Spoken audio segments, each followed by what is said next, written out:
जी हां, बांग्लादेश से इस वक्त एक अहम खबर आ रही है। हिरासत में एक और एक्ट्रेस को ले लिया गया है। ढाका पुलिस की हिरासत में सुहाना सबा को पूछताछ के लिए पुलिस ले गई है। डिटेक्टिव ब्रांच के दफ्तर में सुहाना से पूछताछ की जा रही है। ये अहम खबर सामने आ रही है। यानी एक एक्ट्रेस, एक सिंगर के खिलाफ पहले मामला दर्ज किया जाता है, राजद्रोह का केस लगाया जाता है, उनको गिरफ्तार कर लिया जाता है और अब जानकारी बांग्लादेश से यह मिल रही है कि एक दूसरी एक्ट्रेस है जिनकी तस्वीर हम आपको दिखा रहे हैं। इनका नाम है सुहाना सबा। इनसे भी पूछताछ शुरू हो गई है और इन्हें पूछताछ के लिए पुलिस उठा ले गई है। डिटेक्टिव ब्रांच के दफ्तर में सुहाना से पूछताछ चल रही है। दूसरी तस्वीर जो आप देख रहे हैं वो मेहर अफरोज की तस्वीर है। मेहर अफरोज को गिरफ्तार कर लिया गया है। उनके ऊपर सेडिशन के चार्जेस लगाए गए हैं। राजद्रोह के मामले में उनकी गिरफ्तारी हो गई है। कोर्ट में उन्हें पेश किया जाना है और आरोप इन पर यह है कि इन्होंने सरकार की आलोचना की। मतलब मोहम्मद यूनुस की सरकार की जो भी आलोचना करेगा वो जेल जाएगा। सीधा संदेश इस वक्त बांग्लादेश की तानाशाह सरकार यही देना चाह रही है। और अब जानकारी यह मिल रही है कि पहले एक्ट्रेस मेहर को गिरफ्तार किया गया, जो कि एक प्लेबैक सिंगर भी हैं। बांग्लादेश में इन्हें सिंगिंग के लिए नेशनल अवार्ड से नवाजा जा चुका है। उन्हें गिरफ्तार किया गया है और अब सुहाना सबा एक और एक्ट्रेस हैं जिन्हें हिरासत में ले लिया गया है। सुमित चौधरी हमारे संवाददाता इस वक्त हमारे साथ मौजूद हैं। सुमित, ये हो क्या रहा है बांग्लादेश में? करने की कोशिश क्या है?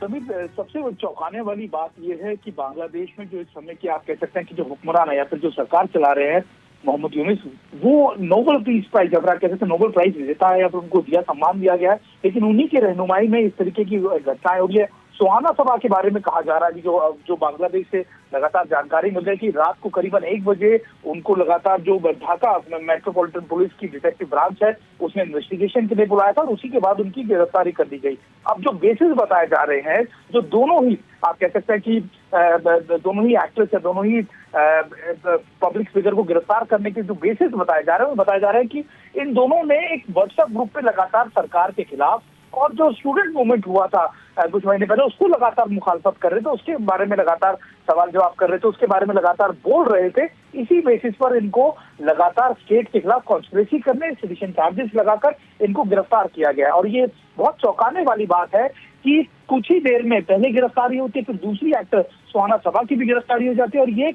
बहुत बड़ा सवाल इस समय बांग्लादेश की सरकार पर खड़ा कर रहा है। बिल्कुल, बहुत बहुत शुक्रिया सुमित आपका इस ताज़ा जानकारी और अपडेट के लिए। तो पहले मेहर को गिरफ्तार किया जाता है और अब सुहाना को अरेस्ट कर लिया गया है। ये खबर सामने आ रही है। फिलहाल जो ताज़ा जानकारी, ताज़ा अपडेट बांग्लादेश से हमारे पास आई है उसमें ये जानकारी मिल रही है कि इन्हें हिरासत में लिया गया है और पूछताछ की जा रही है। और देखिए, बांग्लादेश की मशहूर एक्ट्रेस मेहर अफरोज की गिरफ्तारी हुई है। राजद्रोह और देश के खिलाफ साजिश का गंभीर आरोप इनके ऊपर लगाया गया है। मेहर ने यूनुस सरकार के रवैये की निंदा की थी और इसकी सजा उन्हें दी जा रही है। राजद्रोह और देश के खिलाफ साजिश जैसे गंभीर आरोप उनके ऊपर लगाए गए।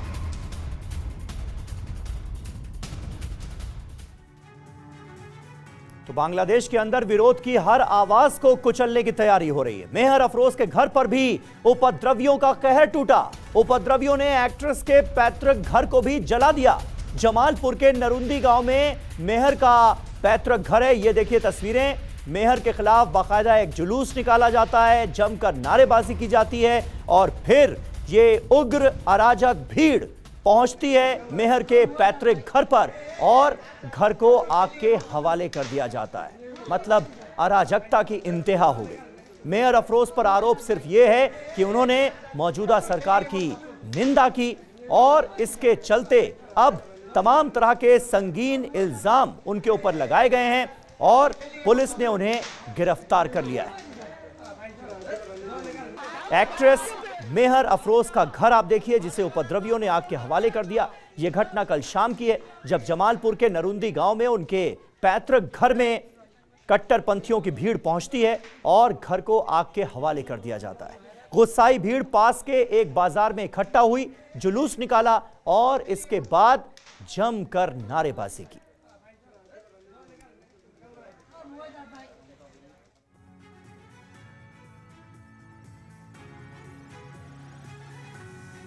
और मेहर अफरोज बांग्लादेश की मशहूर एक्ट्रेस तो हैं ही, वो फिल्म डायरेक्टर, डांसर और प्लेबैक सिंगर भी हैं, एक शानदार आर्टिस्ट हैं।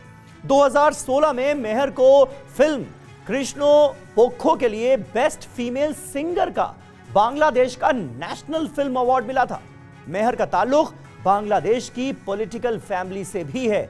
उनकी मां ताहुरा अली शेख हसीना की बांग्लादेश आवामी लीग पार्टी से सांसद रह चुकी हैं। मेहर के पिता का नाम मोहम्मद अली है, जो पेशे से एक इंजीनियर है। बांग्लादेश के संस्थापक शेख मुजीबुर रहमान के आवास में तोड़फोड़ और आगजनी पर देखिए भारत ने भी रिएक्ट किया है। भारत की तरफ से जो आधिकारिक बयान जारी किया गया है उसमें यह कहा गया है कि शेख मुजीबुर रहमान के आवास पर तोड़फोड़ की हम निंदा करते हैं। तोड़फोड़ की घटना को भारत ने दुर्भाग्यपूर्ण बताया।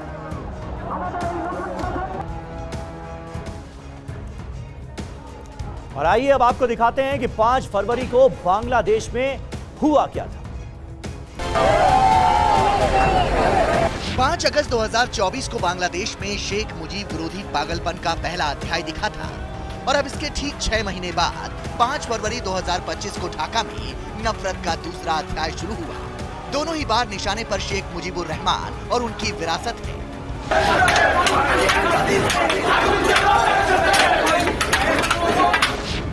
दरअसल बांग्लादेश की कट्टरपंथी जमात का शेख मुजीब की बेटी शेख हसीना को सत्ता से बेदखल करने भर से मन नहीं भरा है। इस जमात का इरादा शेख मुजीब की तरह शेख हसीना की भी जान लेना है।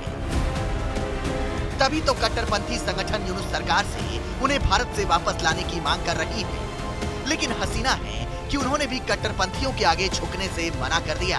वो भारत में रहकर ही अपनी पार्टी आवामी लीग को दोबारा खड़ा करने में जुटी है। इसके लिए हसीना अक्सर इंटरनेट और सोशल मीडिया के जरिए अपने कार्यकर्ताओं को संबोधित भी करती है। 5 फरवरी को भी कुछ ऐसा ही हुआ। उन्होंने तय समय के मुताबिक रात के 9 बजे पार्टी की स्टूडेंट विंग छात्र लीग के कार्यकर्ताओं को संबोधित किया। लेकिन उससे कहीं पहले छात्र संगठनों की ओट लेकर कट्टरपंथियों ने धान मंडी की इस इमारत पर कहर बरपाना शुरू कर दिया।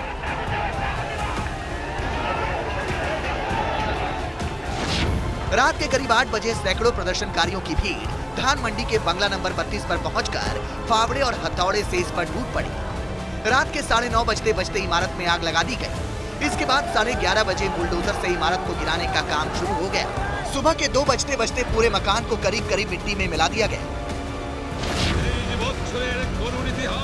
जिस शख्स ने बांग्लादेश को बनाया, उनके घर को कैसे मिटाया गया, जरा देखिए। कैसे बुलडोजर चलाने के दौरान मजहबी नारे लगाए गए, जरा सुनिए।